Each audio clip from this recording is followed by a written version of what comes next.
एक गांव में दो चुड़ैल रहा करती थी। एक गोरी चुड़ैल और एक काली थी। गोरी चुड़ैल का नाम रूखी और काली चुड़ैल का नाम खुशी था। उन दोनों में थोड़ा भी बनता नहीं था। वह दोनों जब ना तब एक दूसरे से लड़ा करती थी। एक दिन काली चुड़ैल जंगल से किसी जानवर का मांस लाकर अपनी गुफा में रखी थी। तब तक गोरी चुड़ैल आकर काली चुड़ैल का रखा हुआ मांस सारा खा गई और वहां से चली गई।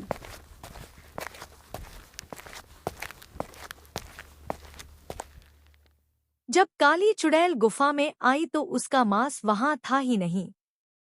ये जरूर रूखी का काम होगा। आज तो मैं उसे छोड़ूंगी नहीं। काली चुड़ैल पूरा गुस्से में गोरी चुड़ैल के गुफा में आती है और गोरी चुड़ैल से बोलती है, क्यों रे नास मीठी, तूने मेरा सारा मांस चुरा के खा ली है ना। मैं तो तुझे आज छोड़ूंगी नहीं। काली चुड़ैल को गुस्सा में देखकर गोरी चुड़ैल थोड़ा डर जाती है और काली चुड़ैल को बहलाने फुसलाने लगती है। देख कलो, मैं तेरी गुफा में गई थी, पर मांस चुराने नहीं, तुमसे मिलने गई थी। वहां गई तो मुझे बहुत जोरों की भूख लग गई और सामने मांस रखा था, इसलिए खा ली। जब अगली बार मैं शिकार करूंगी तो तू खा लेना अब खुश। काली चुड़ैल गोरी चुड़ैल की बातों में आ जाती है और उसे माफ कर देती है और फिर वहां से चली जाती है।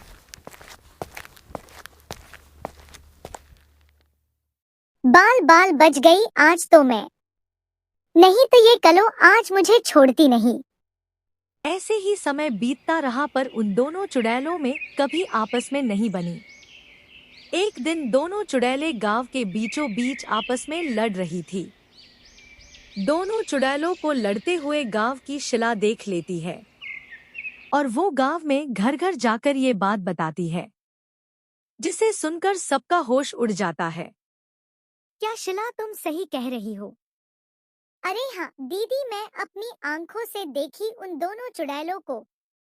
आपको विश्वास ना हो तो चलो देख लो, अभी तो वो दोनों वही होगी। हाँ हाँ चलो, मुझे देखना है। आज तक मैं चुड़ैल और भूतों को नहीं देखी हूँ।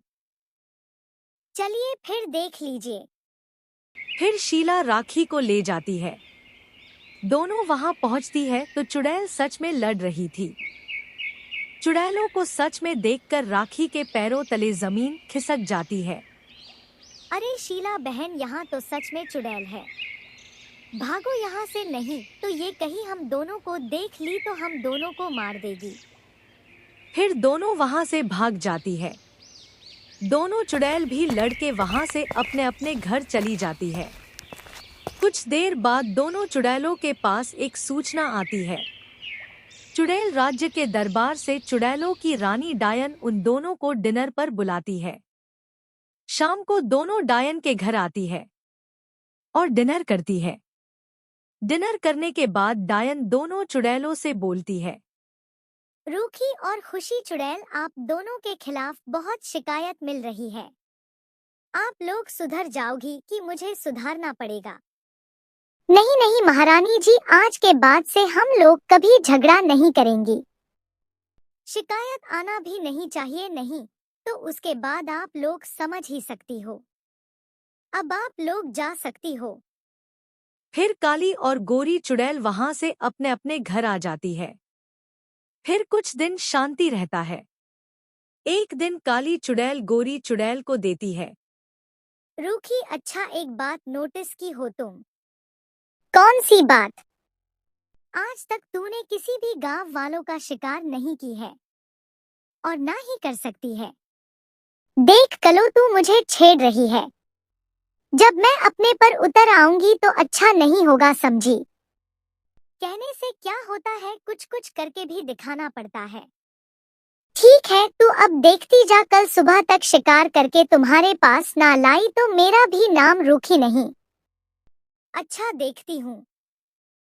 फिर गोरी चुड़ैल गुस्सा होकर वहां से चली जाती है और अपने घर आकर सोच में पड़ जाती है। जोश जोश में मैं तो कलों से बोल दी कि शिकार कर लगी। पर मैं शिकार कैसे करूंगी? यदि नहीं कर पाई तो ये कलो और चिढ़ाएगी मुझे। नहीं नहीं, कुछ तो करना पड़ेगा ही। पूरा दिन बीत जाता है और शाम हो जाती है। शाम को गोरी चुड़ैल शिकार के लिए निकलती है। सभी गांव वालों को पता चल गया था कि गांव में दो चुड़ैल घूम रही है, इसलिए सभी घरों में छुपे हुए थे। तभी गांव में गोरी चुड़ैल आती है तो उसे गांव में कोई दिखाई ही नहीं दे रहा था। अरे ये सभी गांव वाले कहाँ मर गए हैं? कोई दिखाई ही नहीं दे रहा है। गोरी चुड़ैल बहुत परेशान होती है कि अब वो क्या करे। फिर उसके दिमाग में एक आइडिया आता है। गोरी चुड़ैल एक बुढ़िया का रूप बदल लेती है और गांव के श्याम सुंदर के घर जाकर श्याम सुंदर का दरवाजा बजाती है। बेटा, बहुत दिन से कुछ खाई नहीं हूँ, कुछ खाने को दे दो, बहुत भूख लगी है। बुढ़िया की आवाज सुनकर श्याम सुंदर दरवाजा खोलकर बाहर आता है। श्याम सुंदर जैसे ही बाहर आता है, गोरी चुड़ैल वैसे ही उसे मार देती है और अपनी भूतिया घर लेकर चली आती है और बहुत खुश होती है कि आखिर मैंने ऐसा कर दिखाया। फिर वो काली चुड़ैल को बुलाती है अपने घर। देख कलो, मैं कर दी हूँ। तू बोल रही थी ना कि मैं नहीं कर पाऊंगी। हाँ, मानना पड़ेगा, तू कर दिखाई। चल अब आधा आधा कर लेते हैं। क्या बोल रही है? आधा आधा? नहीं नहीं, तुझे इसमें से कुछ नहीं मिलेगा। मेहनत की मैं और आराम से खाएगी तू। चल जाए यहाँ से। गोरी चुड़ैल की बात सुनकर काली चुड़ैल को तो बहुत गुस्सा आता है, पर वो कुछ बोलती नहीं और वहां से चली जाती है। वहां से निकलकर काली चुड़ैल गांव में जाती है और एक औरत का रूप बदलकर गांव वालों को बता देती है कि श्याम सुंदर को गोरी चुड़ैल ने मारी है। इतना बोलकर चुड़ैल वहां से चली जाती है। उसे औरत की बात सुनकर सभी गांव वाले बहुत गुस्सा होते हैं। अब इन चुड़ैलों का इलाज करना पड़ेगा। बहुत हुआ इन दोनों तमाशा। अरे भाई साहब, बस गोरी ही ना मारी है तो दोनों को क्या इलाज करना पड़ेगा। ये लो, आज काली को छोड़ दिया जाएगा। कल को फिर वो वार करेगी तो क्या किया जाएगा बताओ तो। हाँ, आप सही कह रहे हो, करना होगा तो दोनों का इलाज करना पड़ेगा। फिर सभी गांव वाले पहले काली चुड़ैल के घर जाते हैं और सभी लोग मिलकर काली चुड़ैल को मार देते हैं। फिर वहां से सभी लोग गोरी चुड़ैल के घर जाते हैं और उसे भी मार देते हैं। दोनों चुड़ैलों को मारकर सभी लोग अपने अपने घर चले आते हैं। ये सूचना डायन के पास जाती है तो वो बहुत दुखी होती है और बोलती है, एक दूसरे के पीछे लगने का कारण स्वयं का विनाश ही है। उन दोनों का किए का सजा मिल गया।